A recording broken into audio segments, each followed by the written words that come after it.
Hello everyone, welcome back to another episode of r/PettyRevenge. In today's episode, don't want to pay me for my work? Let me remind you of our contract terms. Wake me up with no remorse? I will go earlier. The entitlement. Before we get started, make sure to subscribe so you will never miss a video. So let's get started. Don't want to pay me for my work? Let me remind you of our contract terms. So back in the day, I worked as a commercial photographer. Most of my clients were great, but a few liked to drag payment out or think they could just not pay me because they were a big company and I was just one guy. I had one assignment where I delivered about 24 images of models with their products.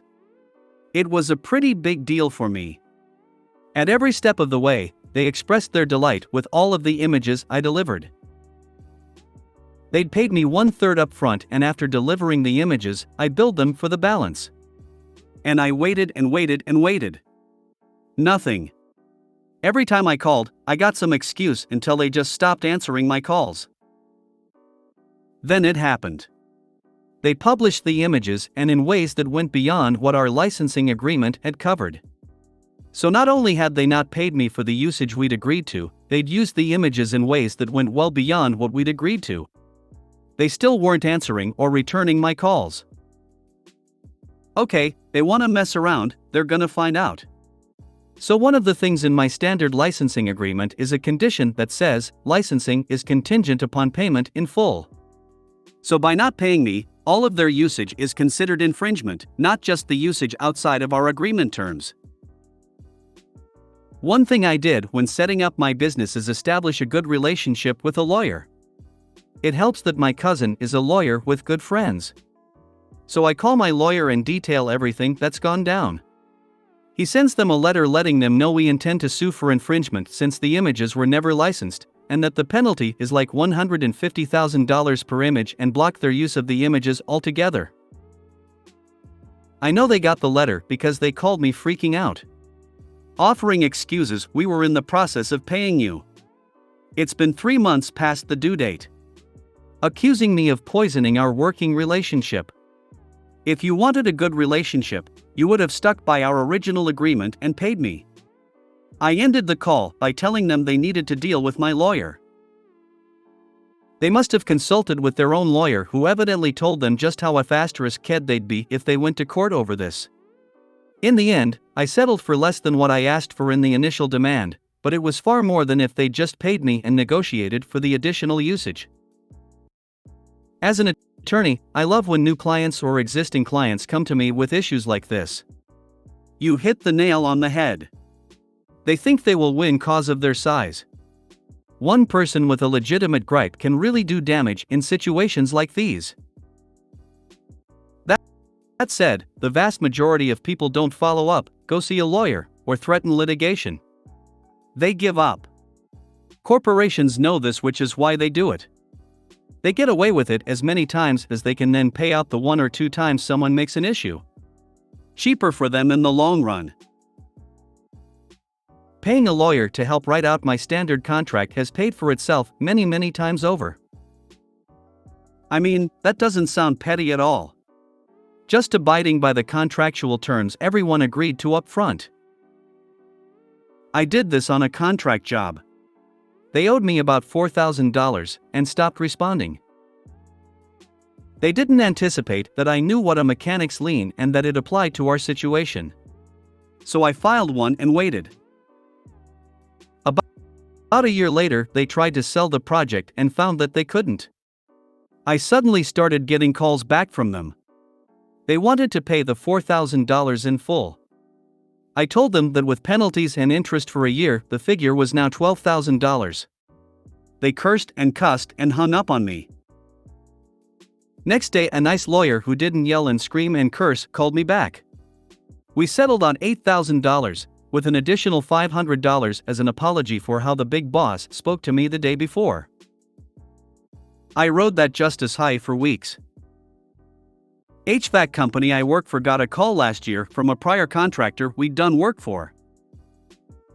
They were building a large building, motel I think, and wanted someone to do the ducting and everything, so they were collecting bids.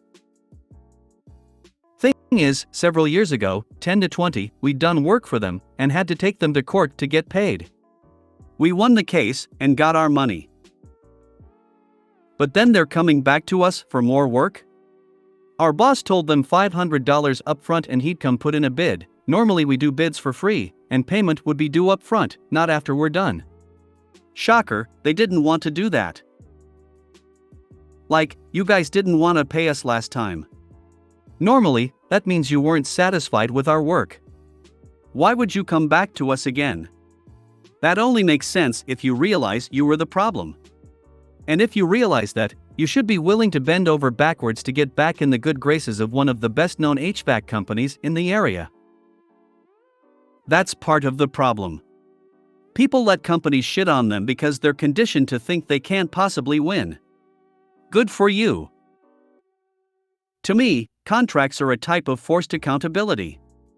Businesses live and die by their carefully worded contracts. Won't sign the contract, no work from me. Wake me up with no remorse? I will go earlier. Backstory: I, 22M, have a twin sister, Karen, 22F, who mostly cares about herself. We both recently graduated college and still live at home with her roommate across the hall from mine. Her boyfriend, John, 22M, stays over a lot of weekends and is pretty much family at this point.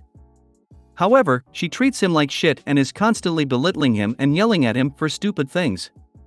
She is a teacher and he does manual labor. On Saturday morning I was woken up at 8 a.m. by Karen yelling at John. She wanted him to go to the gym with her and he wanted to sleep. This happens almost every weekend. I told her to be quiet because I was trying to sleep and also to leave him alone. She responded that she didn't care that I was trying to sleep and that it's 8 a.m. and I should be up anyways. Since she is a teacher, she is on summer break and doesn't have to catch up on sleep during the weekends. Karen ends up leaving and going to the gym without John, but not before she calls him lazy despite the fact that he does manual labor for a living. She also thinks that she has the hardest job in the world and no one could possibly understand how hard it is. I will admit it is hard, but she uses it to diminish the work that everyone else does. Cue the revenge. It just so happens that my parents were leaving on vacation on Monday. This means that Karen and I will have to take care of our dog. Since I have to get up to go to work, I have morning duty and she has night duty. My mom is an early riser and therefore my dog goes out at 5 a.m. in the morning. I will have to get up at that time for the next week. So guess who is going to be woken up as well? Karen. And when she gets mad and yells to get out of her room, I will tell her all the things she told me when I wanted to sleep. Sweet dreams. Edit: I'm getting a lot of comments about the fact that she's a teacher and acts like this. She is actually really good with her kids and a good teacher. She just acts extremely entitled and disrespectful at home. Yeah. You tell Karen. John may enjoy the non-Karen company. NTA. My whole family wonders why he stays with her. Though, selfishly, we hope he does because we love him and his family. They're great people and lot of fun to be around. Make sure the dog hops on her bed in the morning before you take it for a walk. Have you not thought about speaking to her poor long-suffering BF about how toxic his relationship is? If things were swapped around and it was him treating your sister like that, I'm sure you'd have plenty to say. It's not my relationship to have a say in. He's not completely innocent either, but I would say she is the worst one in the relationship. He doesn't really take her requests seriously, but I don't blame him because she has so many ludicrous requests that it makes it hard to ever take her seriously even when she actually is being reasonable. Okay, but info, what job does John have? I married into the trades branch of my husband's family. The non-trades/military members have always looked down on us. There are days my husband cannot move when he gets home. But he has made his way up in the trade that he is now making a six-figure income and building a business in the trade that will garner similarly additional numbers. The 40-hour job is less taxing than the business he is building. He works for a home remodeling company, so he basically does construction. You shoulda banged her guy. That'll show her. Are you the older twin? I'm the older twin. We seem more chill than the younger one. The entitlement. This isn't a long story, but it was a quick, easy petty revenge on entitled buttheads. Quick note, this story takes place in a gas station in Vancouver, BC, Canada, and we had Usians come in often. Border is really close. Most weren't an issue, but this one couple just caught me on a bad day. They walk in and the woman walks up to the counter and asks, "Do you guys take real money?" After a moment of confusion, I asked her what real money was and replied in a very snarky, "How stupid can you be" voice, American? After I took a deep breath and swallowed the immediate rage, it felt really good telling them we don't. We did, I just wanted them to pay a $3.25 ATM fee after that. If it makes you feel any better, here in the States we don't like those people either. We used to have a problem with American tourists coming to Europe. Then I realized they behave the same way at home. Now I know why sometimes holidays abroad are sold as escapes. There are nice Americans too, and I understand why they want to be abroad. We send all our real people up north just to bother you. I used to work at a hotel near the border. I had a guest be genuinely confused as to why we wouldn't accept American currency. My response was, because in Canada we use Canadian currency. The guy was legit confused, like he didn't understand that Canada was a different country. I've also had a guest complain that we didn't build a bridge over Lake Superior to make the trip shorter. He was from Rhode Island and seemed to genuinely not understand how profoundly implausible that would be. For reference, Lake Superior is about 20 times the surface area of Rhode Island, not to mention depth. Entitlement is especially entertaining/annoying when it's combined with profound, arrogant ignorance. Sorry, but almost everything is about 20x the surface of Rhode Island.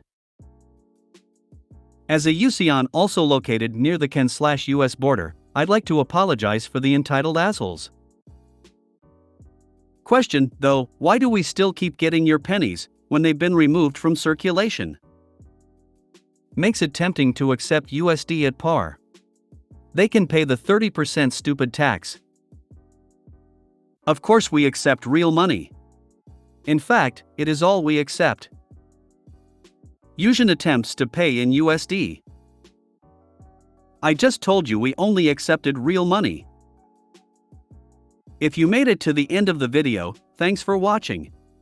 Don't forget to like, subscribe and share, and we will see you in the next video.